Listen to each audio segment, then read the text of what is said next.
Los signos de puntuación son todos aquellos signos ortográficos que delimitan las frases y los párrafos, establecen la jerarquía sintáctica de las preposiciones para conseguir estructurar al texto, ordenan las ideas y las jerarquizan en principales y secundarias. La puntuación varía según el estilo de escritura, sin embargo, las diferencias de estilo que se puedan presentar no eximen a nadie, al menos en el registro culto del habla, de la utilización de los signos con ciertas normas mínimas. Bajo un estricto punto de vista normativo, algunos errores son generalmente considerados, naturalmente, incorrectos. No obstante, hay que advertir que más allá de cualquier norma establecida, los signos de puntuación componen también la arquitectura del pensamiento escrito. En este sentido, y tal y como sucede en poesía desde hace más de un siglo, no existen normas exactas para reglamentar el correcto uso de los signos en las partituras, tanto narrativas como poéticas. En términos de principios y parámetros, los signos de puntuación entrarían a formar parte de los parámetros del lenguaje, y en consecuencia se sitúan en un proceso de constante evolución y son variables, por lo que pueden depender de otros factores. Si la finalidad última es la comunicación, podría resultar paradójico encontrarse con licencias ortográficas que no respetan el modo convencional de escritura y que, sin embargo, expresan erróneamente los conceptos y los ritmos internos, invisibles de otra manera. Historia. Los primeros sistemas de escritura eran logográficos o silábicos, por ejemplo, escritura china y maya, que no necesariamente requieren puntuación, especialmente el espacio. Esto se debe a que todo el morfema o palabra generalmente se agrupa en un solo glifo, por lo que el espaciado no ayuda tanto a distinguir dónde termina una palabra y dónde comienza la otra. La desambiguación y el énfasis se pueden comunicar fácilmente sin puntuación mediante el empleo de una forma escrita separada distinta de la forma hablada del lenguaje que utiliza una fraseología ligeramente diferente. Incluso hoy, el inglés escrito difiere sutilmente del inglés hablado porque no todo el énfasis y la desambiguación es posible transmitir en forma impresa, incluso con puntuación. Los antiguos textos clásicos chinos se transmitieron sin puntuación. Sin embargo, muchos textos de bambú del período de los estados combatientes contienen los símbolos y que indican el final de un capítulo y punto final, respectivamente. Por la dinastía Song, la adición de puntuación a los textos por parte de los eruditos para ayudar a la comprensión se hizo común. La escritura alfabética más antigua no tenía mayúsculas, ni espacios, ni vocales y pocos signos de puntuación. Esto funcionó siempre que el tema se restringiera a una gama limitada de temas. La puntuación es históricamente una ayuda para leer en voz alta. El documento más antiguo conocido que utiliza puntuación es el Mesa Stele. Esto emplea puntos entre las palabras y trazos horizontales entre la sección de los sentidos como puntuación. Antigüedad occidental. La mayoría de los textos todavía se escribieron en escritura continua, es decir, sin ninguna separación entre las palabras. Sin embargo, los griegos usaban esporádicamente signos de puntuación que constaban de puntos dispuestos verticalmente, generalmente 2 o 3, alrededor del siglo V AC como ayuda en la entrega oral de textos. Los dramaturgos griegos como Eurípides y Aristófanes usaron símbolos para distinguir los extremos de las frases en el drama escrito, esto esencialmente ayudó al elenco de la obra a saber cuándo detenerse. Después de 200 AC, los griegos utilizaron el sistema de Aristófanes del Bizancio de un solo punto colocado a diferentes alturas para marcar los discursos en las divisiones retóricas. Hipostigm, un punctus bajo en la línea de base para marcar un coma. Stigmes, un punctus a media altura para marcar una cláusula. Stigmteleia, un punctus alto para marcar una oración. Además, los griegos usaban los párrafos para marcar el comienzo de las oraciones, los dobles marginales para marcar las citas y un courounas para indicar el final de las secciones principales. Los romanos también usaban ocasionalmente símbolos para indicar pausas, pero el griego T6, bajo las distinciones de nombre, prevaleció en el siglo IV DC según lo informado por Aelius Danaatas e Isidoro de Sevilla. Además, los textos a veces se presentaban per capitula, donde cada oración tenía su propia línea separada. Se usaron diphthongs, pero al final del periodo, estos a menudo degeneraron en marcas en forma de coma. Medieval. La puntuación se desarrolló dramáticamente cuando comenzaron a producirse grandes cantidades de copias de la Biblia. Estos fueron diseñados para ser leídos en voz alta, por lo que los copistas comenzaron a introducir una serie de marcas para ayudar al lector, incluida la sangría, varios signos de puntuación y una versión temprana de mayúsculas iniciales. Jerome y sus colegas, que hicieron una traducción de la Biblia al latín, la Vulgata, emplearon un sistema de diseño basado en prácticas establecidas para enseñar los discursos de Demóstenes y Cicerón. Bajo su diseño percola et comata, cada unidad sensorial tenía sangría y se le daba su propia línea. Este diseño se utilizó únicamente para manuscritos bíblicos durante los siglos V y IX, pero se abandonó a favor de la puntuación. En los siglos VII y VIII, los escribas irlandeses y anglosajones, cuyas lenguas nativas no se derivaban del latín, agregaron más señales visuales para que los textos fueran más inteligibles. Los escribas irlandeses introdujeron la práctica de la separación de palabras. Del mismo modo, los escribanos insulares adoptaron el sistema de distinciones mientras lo adaptaban para un guián minúsculo al usar una altura no diferente sino un número diferente de marcas, alineadas horizontalmente para significar el valor de una pausa, 1 marque para una pausa menor, 2 para una media y 3 para una mayor. Los más comunes fueron el punctus, una marca en forma de coma y una marca en forma de 7, que a menudo se usan en combinación. Las mismas marcas podrían usarse en el margen para marcar las citas. A finales del siglo VIII surgió un sistema diferente en Francia bajo la dinastía carolingia. Originalmente indicando cómo debería modularse la voz al cantar la liturgia, las posituras migraron a cualquier texto destinado a ser leído en voz alta, y luego a todos los manuscritos. Positura llegó por primera vez a Inglaterra a finales del siglo X, probablemente durante el movimiento de reforma benedictina, pero no fue adoptado hasta después de la conquista normanda.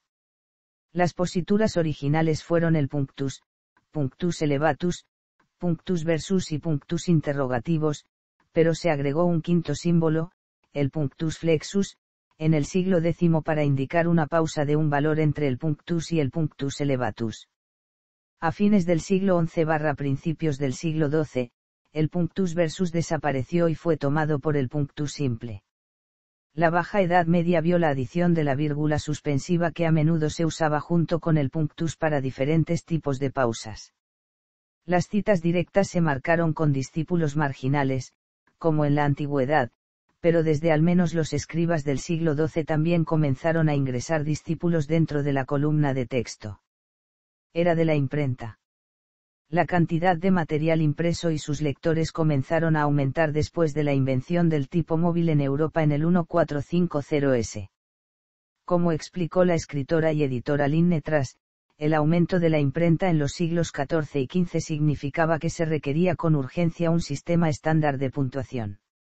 Los libros impresos, cuyas letras eran uniformes, podían leerse mucho más rápidamente que manuscritos. La lectura rápida, o la lectura en voz alta, no permitió tiempo para analizar las estructuras de las oraciones. Este aumento de la velocidad condujo a un mayor uso y finalmente a la estandarización de la puntuación, que mostró las relaciones de las palabras entre sí, donde termina una oración y comienza otra, por ejemplo. La introducción de un sistema estándar de puntuación también se ha atribuido a los impresores venecianos Auldas Manutius y su nieto. Se les atribuye la popularización de la práctica de terminar las oraciones con 2 puntos o punto final, inventar el punto y coma, hacer uso ocasional de paréntesis y crear la coma moderna bajando la virgule. En 1566, Auldas Manutius de Yangar pudo afirmar que el principal objeto de puntuación era la aclaración de la sintaxis. En el siglo XIX, la puntuación en el mundo occidental había evolucionado para clasificar las marcas jerárquicamente, en términos de peso. El poema de Cecil Harley identifica sus valores relativos, la parada señala, con verdad, el tiempo de pausa. Se requiere una oración en cada cláusula. En cada coma, deténgase mientras cuenta. En punto y coma, 2 es la cantidad. Un colón requiere el tiempo de 3. El período 4, según los hombres sabios están de acuerdo, el uso de la puntuación no se estandarizó hasta después de la invención de la impresión. De acuerdo con la edición de 1885 de The American Printer, la importancia de la puntuación se observó en varios dichos de los niños, tales como, Carlos el I caminó y habló. Media hora después de que le cortaran la cabeza. Con un punto y coma y una coma añadida, se lee. Carlos el I caminó y habló. Media hora después, le cortaron la cabeza. En un manual de tipografía del siglo XIX, Thomas McKellar escribe, poco después de la invención de la imprenta, la necesidad de pausas o pausas en las oraciones para la orientación del lector produjo el colón y el punto completo. En el proceso de tiempo, se agregó la coma, que entonces era simplemente una línea perpendicular, proporcionada al cuerpo de la letra. Estos 3 puntos fueron los únicos utilizados hasta el final del siglo XV, cuando Aldo Manuzio dio una mejor forma a la coma y agregó el punto y coma. La coma denota la pausa más corta, el punto y coma a continuación, luego los 2 puntos y el punto completo que termina la oración. Los signos de interrogación y admiración se introdujeron muchos años después. Máquinas de escribir y comunicación electrónica. La introducción de la telegrafía eléctrica con un conjunto limitado de códigos de transmisión y máquinas de escribir con un conjunto limitado de teclas influyó sutilmente en la puntuación. Por ejemplo, las comillas curvas y los apóstrofes se colapsaron en 2 caracteres. El guión, el signo menos y los guiones de varios anchos se colapsaron en un solo carácter. Los espacios de diferentes anchos disponibles para las máquinas de escribir profesionales generalmente fueron reemplazados por un solo espacio de ancho de caracteres completos, con tipos de letra monoespaciados. En algunos casos, el teclado de una máquina de escribir no incluía un signo de exclamación, pero se construyó por el golpe de un apóstrofo y un punto. El código Morse original no tenía un signo de exclamación. Estas simplificaciones se llevaron a la escritura digital, con teleimpresoras y el conjunto de caracteres ASCII que admite esencialmente los mismos caracteres que las máquinas de escribir. El tratamiento del espacio en blanco en HTML desalentó la práctica de poner 2 espacios completos después de un punto, ya que un espacio simple o doble aparecería igual en la pantalla. El conjunto tradicional completo de herramientas de composición tipográfica estuvo disponible con la llegada de la edición de escritorio y procesadores de texto más sofisticados. A pesar de la adopción generalizada de conjuntos de caracteres como Unicode que para admitir la puntuación de la composición tipográfica tradicional, la escritura de formularios como mensajes de texto tiende a utilizar el estilo simplificado de puntuación ASCII, con la incorporación de nuevos caracteres que no son de texto, como los emoji. El texto informal habla tiende a disminuir la puntuación cuando no es necesario, incluidas algunas formas que se considerarían errores en una escritura más formal. En la era de la computadora, los caracteres de puntuación se reciclaban para su uso en lenguajes de programación y URL. Debido a su uso en el correo electrónico y los identificadores de Twitter, el signo @ pasó de ser un carácter oscuro utilizado principalmente por vendedores de productos a granel, a un carácter muy común en uso común tanto para el enrutamiento técnico como para una abreviatura para @. La tilde, en tipo movible solo utilizada en combinación con vocales, por razones mecánicas terminó como una clave separada en máquinas de escribir mecánicas, y como arroba se le ha dado un uso completamente nuevo.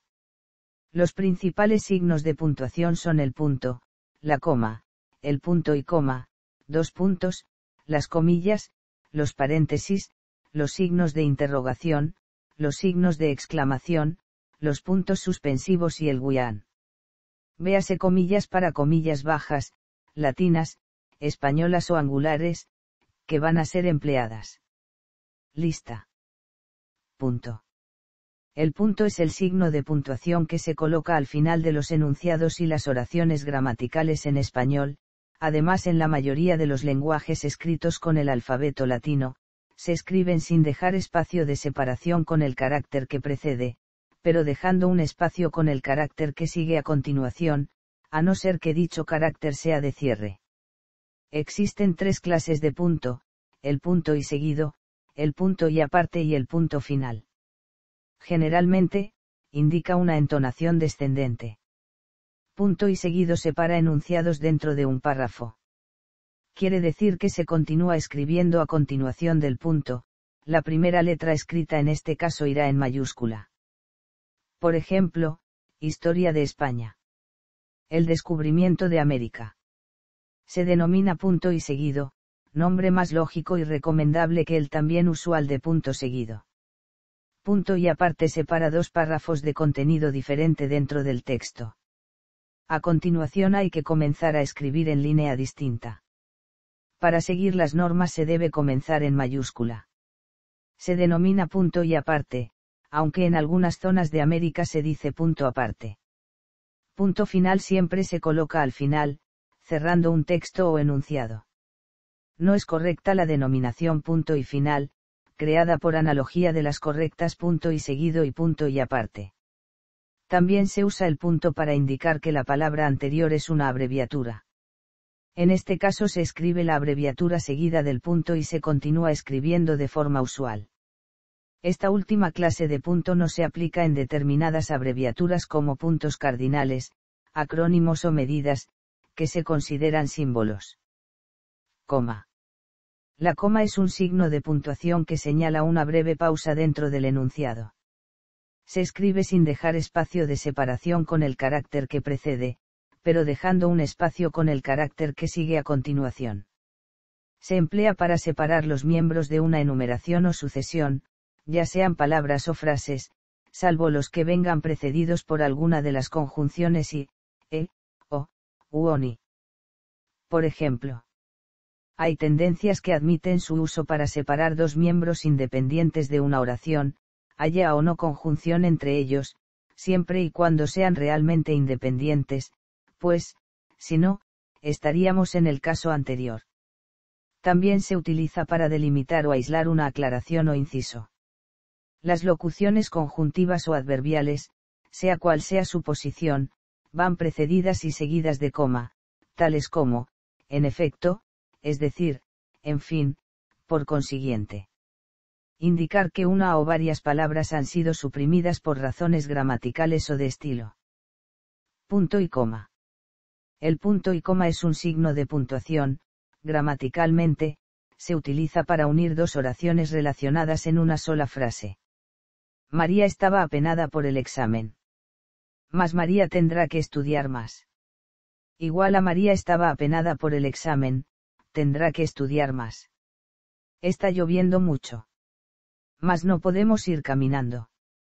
Igual a está lloviendo mucho, no podemos ir caminando generalmente se puede sustituir por construcciones del tipo. María estaba apenada por el examen y tendrá que estudiar más. No podremos ir caminando porque está lloviendo mucho también sirve para separar los elementos de una enumeración cuando se trata de expresiones que incluyen comas. Había que estar en contacto con la naturaleza, dejar entrar el cielo, el mar y el viento, dormir sobre tablones, sobre el suelo, sentarse en sillas medio rotas. Además, se usa delante de las conjunciones o locuciones como pero, más, aunque, sin embargo, por tanto y por consiguiente cuando los periodos tienen cierta longitud. Creemos en la creatividad y la ruptura de los opresores cánones antiguos como medio de vida, no obstante, somos conscientes de que es necesario mantener un mínimo de tradición en nuestros trabajos. 2 puntos. Este signo de puntuación representa una pausa mayor que la de la coma y menor que la del punto. Detiene el discurso para llamar la atención sobre lo que sigue, que siempre está en estrecha relación con el texto precedente. Un uso importante y frecuente de este signo es introducir citas textuales. Hay alerta de huracán, se han suspendido todos los vuelos. Comillas, simples y dobles. Las comillas son signos de puntuación que se colocan al principio y al final de las frases, palabras escritas como citas, ejemplos, de aquellas que se quiere destacar, ya sea por importancia que le dé el autor o por su carácter irónico, vulgar o extranjero e impropio de la lengua que se está usando. A pesar de que está verdaderamente extendido el uso de las comillas inglesas, es preferible emplear antes las angulares o españolas y reservar aquellas, y finalmente las simples, para cuando deban entrecomillarse partes de un texto ya entrecomillado. Se utilizan, por ejemplo, para citar textualmente algo, por ejemplo, me dijo que supuestamente llegaría hoy. Para señalar palabras usadas en un sentido distinto del normal, con el fin de indicar que se han seleccionado intencionalmente y no por error. Para indicar la intención irónica o sarcástica del empleo de una palabra. Para indicar algo sobre una palabra o expresión. Para presentar el significado de una palabra o expresión. Para destacar que una palabra o expresión es extranjera, se trata de un apodo o de un seudónimo. En español se utilizan tres tipos de comillas. Comillas castellanas, latinas, españolas, angulares dobles o guillemet. Comillas dobles o inglesas. Comillas simples. Asimismo, se distingue entre comillas de apertura y comillas de cierre. Cada uno de estos signos tiene su propio uso. Como norma general, como primera opción se utilizan las comillas angulares. Si dentro de lo ya entrecomillado apareciera una segunda cita, se utilizarían otras comillas, siendo preferibles las inglesas, para dejar como recurso final las simples. Lo más frecuente es entrecomillar, desde fuera hacia adentro, en el orden siguiente. Las comillas simples se utilizan para marcar ejemplos en casos en que no resulta apropiado el uso de la cursiva. También se prefiere su uso para presentar el significado de una palabra. El autor dijo, las comillas se usan profusamente en mi obra. Dice la norma que los signos de puntuación de una oración que contiene un texto entrecomillado deben colocarse después de las comillas de cierre, excepto cuando ese texto no pertenezca a ninguna otra oración, es decir, cuando la frase u oración entrecomillada sea individual. En español no se deja espacio alguno entre las comillas y su contenido. Cada idioma tiene sus propias normas de aplicación de las comillas. Paréntesis, corchetes y llaves. Los paréntesis son signos de puntuación. Se usan en pares para separar o intercalar un texto dentro de otro o para hacer una aclaración. Los distintos tipos son: los paréntesis propiamente dichos. Los corchetes. Las llaves, para distinguir ambos paréntesis se usa decir paréntesis que abre o paréntesis izquierdo al símbolo. Paréntesis que cierra o paréntesis derecho al símbolo, igual que las comillas, cuando se han de emplear varias veces en un mismo fragmento se utilizan de la siguiente manera. Signos de interrogación. El signo de interrogación es usado para hacer una pregunta. Su origen se encuentra en el latín. La palabra, cuestión, viene del latín questio, o pregunta, abreviado como, QO. Esta abreviación se transformó en el signo de interrogación. En la mayoría de los idiomas se utiliza un único signo de interrogación al final de la frase interrogativa, how old are you? Este fue el uso habitual también en español, hasta mucho después de que la segunda edición de la ortografía de la Real Academia, en 1754, declarase preceptivo iniciar las preguntas con el signo de apertura de interrogación invertido, y terminarlas con el signo de interrogación ya existente, al tiempo que se ordenaba lo mismo para los signos de exclamación y. La adopción fue lenta, y se encuentran libros, incluso del siglo XIX, que no utilizan tales signos de apertura. Finalmente se generalizó, seguramente debido a que la sintaxis del español no ayuda en muchos casos a deducir en qué momento se inicia la frase interrogativa, como pasa en otros idiomas. Una variante que no llegó a generalizarse fue la de utilizar la apertura únicamente cuando el enunciado fuera largo, o con riesgo de ambigüedad, pero no para las frases breves y claramente interrogativas, como, ¿quién vive? La influencia del inglés está haciendo retornar este viejo criterio.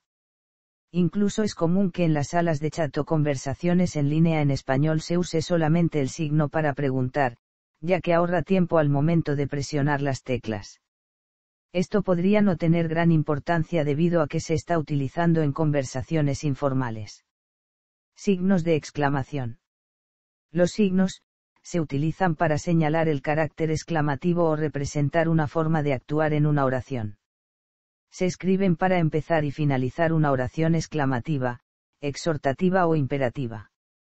También van entre signos de exclamación las interjecciones. Ayuda. Cuidado con el perro. Pero qué buena idea. Genial. Excelente.